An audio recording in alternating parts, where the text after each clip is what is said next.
Another vlog na naman today. Kamakailan nga po pala nakapag-unit inspection tayo or yung tinatawag ng initial inspection. This time naman, meron naman po tayong client kung saan yung kanyang unit ay na-turn over po sa kanya. By the way, ako po pala si John Kevin Paunel. I am a real estate salesperson.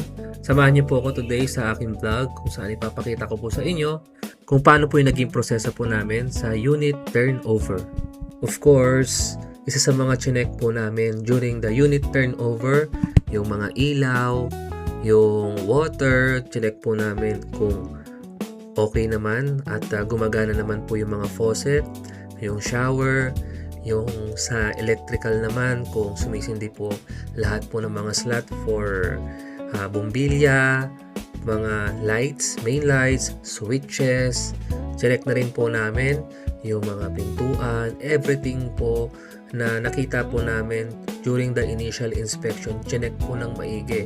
Nagkaroon naman po ng acceptance doon sa mga ilang parts. Kaya nga po, sinamahan po natin si client. Very important po yan. Although, supposed to be, hindi naman kailangan talaga ng presence po ng agent sa turnover since kabisado naman po ng client or may kasama naman po si client na mag-check din po ng kanyang unit. Bilang extension na rin po ng ating service, nagkusa na po tayo na samahan po siya sapagkat naging part tayo ng kanya pong achievement, which is yung pagkakaroon ng real estate property. Super happy tayo sapagkat masaya naman po si client doon sa nangyaring unit turnover. Makikita niyo po, nandyan po yung mga staff noong developer. By the way, ang name po pala nung project na kung saan nakabili po si client ay Solana Zaragoza. Located po ito sa Barangay Sapalibutan, Angeles City.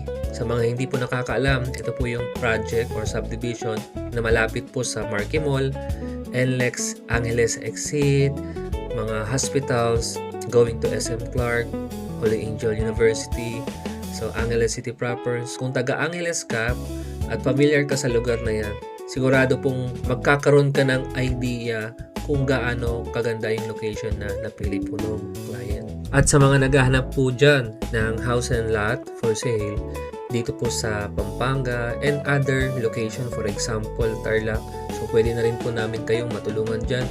Kindly reach us out at sasamahan po namin kayo mula sa proseso ng pag-avail nyo, sa inquiry pa lang po, sa site tripping, sa pag-avail nyo ng property hanggang sa kayo po ay makalipat doon sa unit na nabili nyo po. Gandun lamang po ang ating vlog. Maraming salamat po sa inyo at subaybay